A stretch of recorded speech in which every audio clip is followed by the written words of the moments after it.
subsidiarité ou de fonds propres gratuits. Énergie renouvelable. Les entreprises s'engagent pour le climat.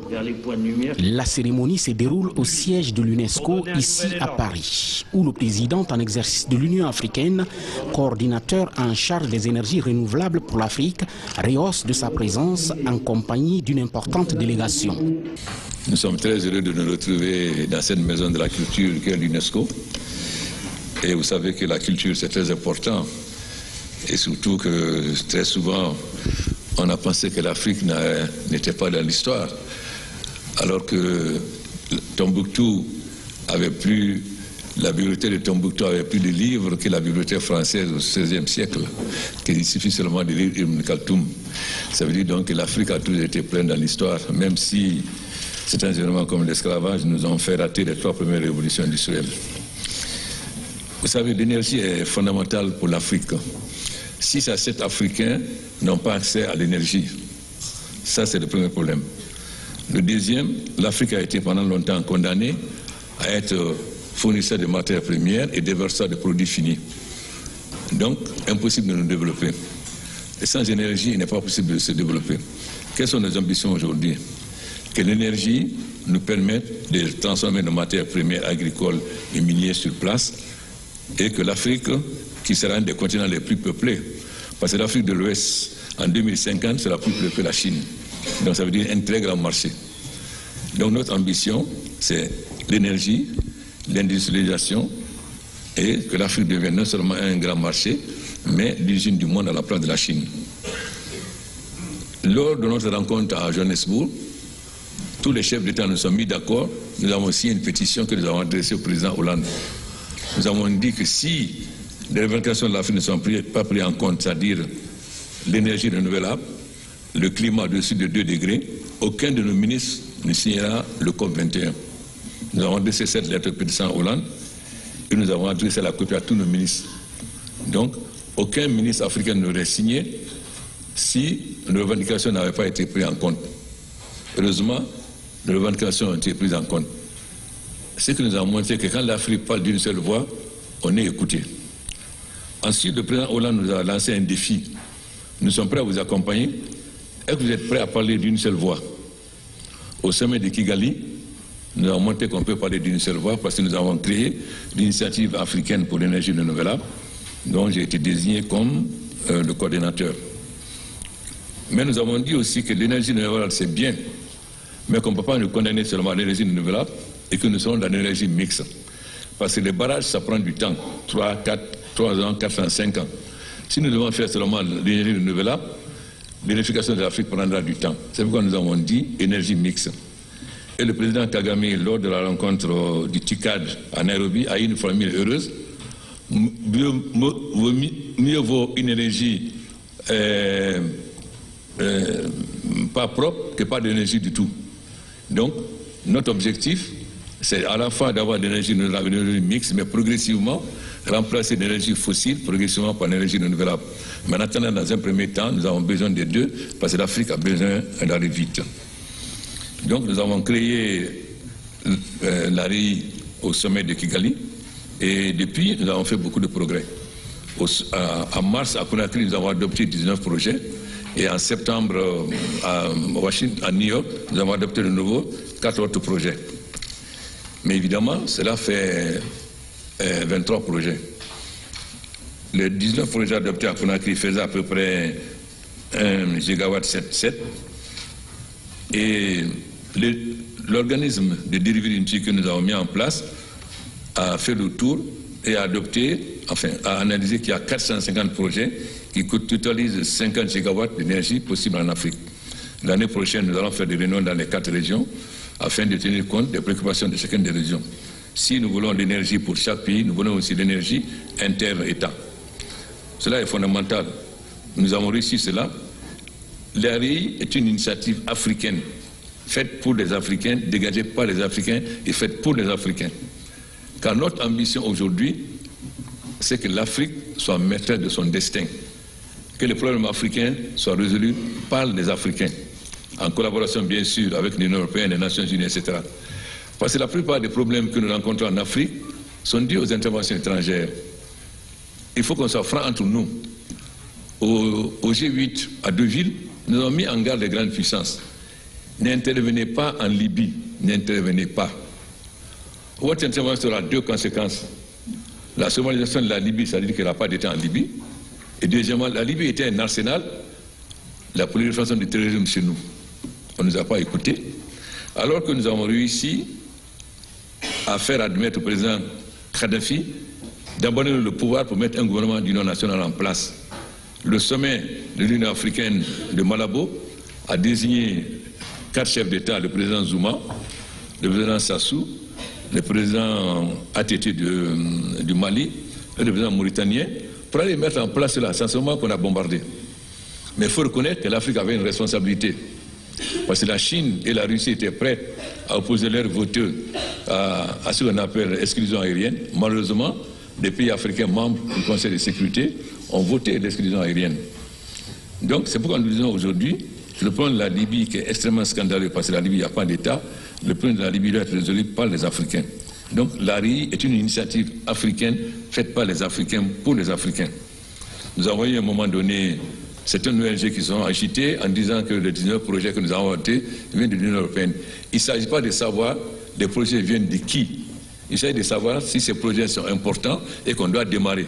Mais c'est une initiative africaine. Donc nous ne sommes pas fermés. Nous ne voulons pas faire de l'Afrique un continent fermé. Nous voulons coopérer avec le monde entier. Mais lorsqu'il y a des problèmes en Europe, ce n'est pas les États-Unis qui viennent résoudre, c'est l'Union européenne.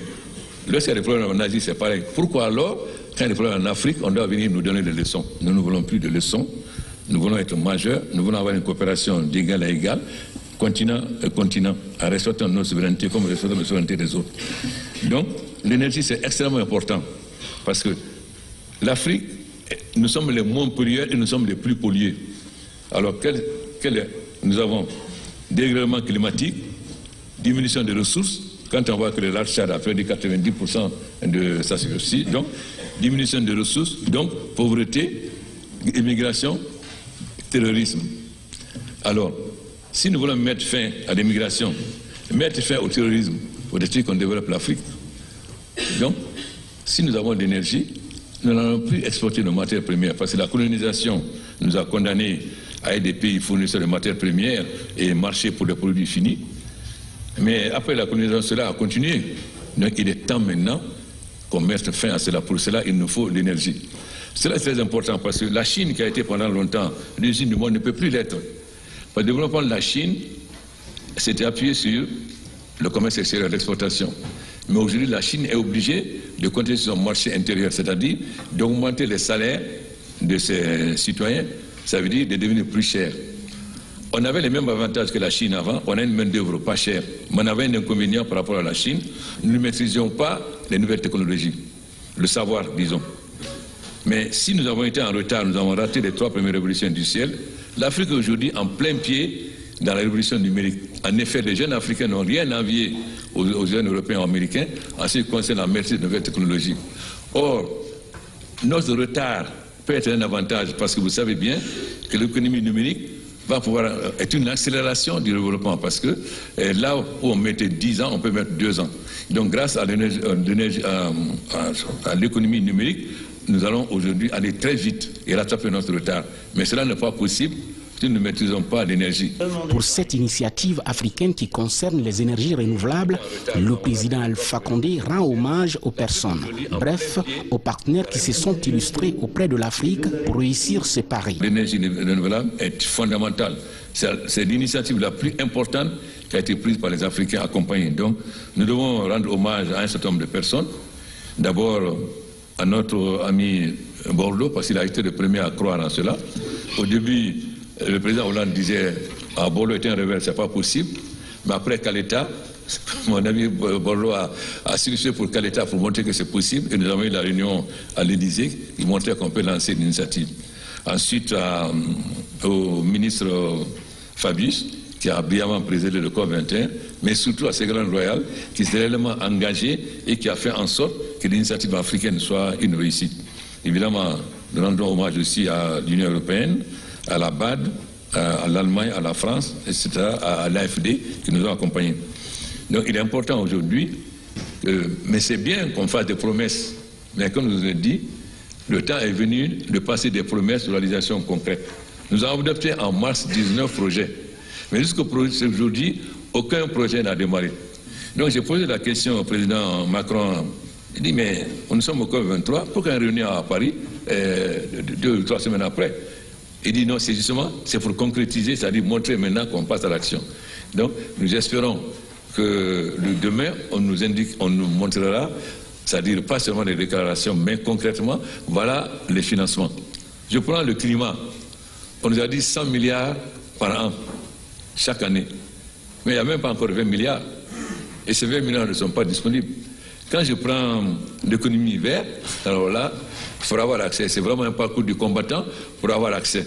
Donc, c'est très bien qu'on nous promette des montants. C'est très bien qu'on dise de nous accompagner. Mais nous voulons aujourd'hui que les choses soient concrètes. Ça veut dire que les barrages commencent, que la lutte contre le climat commence. Le lac Tchad a perdu 90% de sa superficie. Comment voulez-vous que les Africains puissent cultiver? Donc, s'il y a moins de ressources, ça dit qu'il y a moins de possibilités, donc il y a la famine. Pour échapper à la famine, les jeunes Africains sont obligés d'émigrer. Et nous voyons ce qui s'est passé en Libye dernièrement, qui est un scandale lorsqu'on est au XXIe siècle. Mais il y a des responsabilités. Parce que, comme j'ai dit à l'Union européenne, vous avez mis des bateaux pour empêcher les gens de passer. Mais vous savez qu'il n'y a pas d'État en Libye. Comment voulez-vous que la Libye garde des réfugiés quand il n'y a pas d'État en Libye, quand il y a des milices? Ça veut dire donc qu'on envoie des gens à la mort. Voilà, c'est concret. Mais nous aussi, nous avons une responsabilité. Lorsque j'ai dit à Berlin, à notre rencontre avec Mme Merkel, la santé de l'Occident, la retard de l'Afrique, il dit c'est bien, M. Condé, qu'on ne parle franchement. Mais est-ce que la femme d'un président africain, bien sûr, il n'y a pas de réussite en Afrique, mais les jeunes vont quand même sur le site. Lorsque la femme d'un président africain vient faire des courses aux Champs-Élysées, cela aussi, ça contribue à l'immigration. Il dit c'est vrai. Ça veut dire que les chefs d'État africains ont aussi une responsabilité. Nous ne devons plus être un syndicat des chefs d'État couvrant les uns les autres. Parce que si nous utilisons nos maigres ressources au profit des couches les plus défavorisées, c'est-à-dire les femmes et les jeunes, il y aura moins d'immigration. Donc l'immigration, il y a la responsabilité de l'Occident, mais la responsabilité des chefs d'État africains, parce que si nous gérons au profit d'une minorité et que nous laissons les femmes et les jeunes, évidemment, les jeunes vont immigrer. C'est pourquoi chacun de nous doit avoir ses responsabilités. Et nous parlons franchement. Nous parlons un langage franc à nos amis occidentaux. Nous n'avons pas peur que nous parlions un langage franc. Et en chef d'État, aujourd'hui, nous parlons un langage franc. L'Union africaine n'est plus un syndicat de chefs d'État qui se couvrent les uns les autres. Nous devons nous dire les vérités et faire en sorte que désormais, les maigres ressources que nous avons soient dépensées au profit des couches les plus défavorables, c'est-à-dire les jeunes et les femmes. Voilà, donc, nous sommes majeurs, responsables. Ça veut dire aussi que nous n'avons pas peur de mettre la main sur nos tares et nos faiblesses pour que l'Afrique puisse avancer. Il est évident que l'Afrique étant un continent jeune, l'Afrique sera le continent le plus jeune, et cette jeunesse est une richesse pour nous aujourd'hui. Parce qu'avec l'économie numérique et la maîtrise de l'économie numérique pour les jeunes, alors que beaucoup d'autres pays importent aujourd'hui des émigrés parce qu'ils n'ont pas assez de main-d'œuvre. C'est le cas de l'Allemagne et du Japon. Donc la jeunesse là est une chance et la démographie en Afrique est une chance.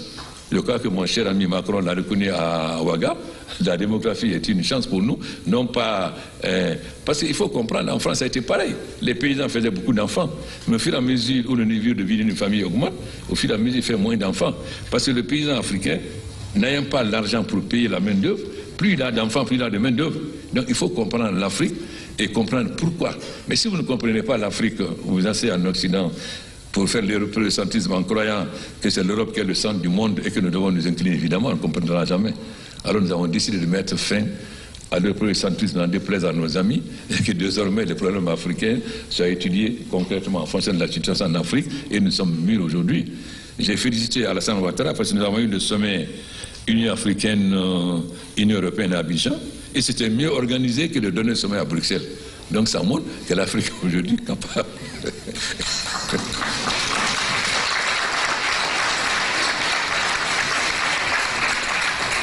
Voilà. Donc aujourd'hui, le temps est venu de nous parler en majeur. Quand j'ai dit aux pays francophones qu'il faut couper le cordon ombilical, on a mal compris. Parce que vous avez le cordon ombilical, ça veut dire que vous êtes un enfant. Là, on a besoin de vous accompagner. Si vous n'avez plus le cordon ombilical, ça veut dire que vous êtes majeur. Je voulais dire simplement que les pays francophones qui sont très critiqués par les autres, Parce qu'ils disent, chaque fois qu'on prend une décision, les pays francophones doivent d'abord chercher l'avis de Paris. Donc, ça veut dire que nous sommes majeurs aujourd'hui. Il faut couper le côté américain, être majeur. Nos rapports avec la France doivent être des rapports de pays souverains à pays souverains. Bien sûr, nous avons une histoire commune, nous avons la langue commune, etc. Mais nous sommes des États souverains. Les rapports doivent être des rapports souverains. Et je suis très heureux que le président Macron ait compris cela. Parce qu'aujourd'hui, la coopération, c'est entre l'Union africaine et l'Union européenne. Aucun pays européen aujourd'hui n'a les moyens financiers d'avoir une véritable politique africaine. Par contre, l'Union européenne a les moyens. C'est à travers donc l'Union européenne et l'Union africaine que la coopération entre l'Europe et l'Afrique peut se développer aujourd'hui. Voilà ce que je tenais à vous dire, en vous remerciant de toutes les initiatives que vous avez prises, en espérant qu'avec votre appui, cette fois nous aurons des décisions, non pas des annonces, mais l'argent sur la table. Merci. Le président de la République prendra donc part ce 12 décembre 2017 ici à Paris aux travaux du sommet sur le climat. Plusieurs questions seront débattues au cours de ces assises de Paris, notamment le financement des énergies renouvelables pour l'Afrique.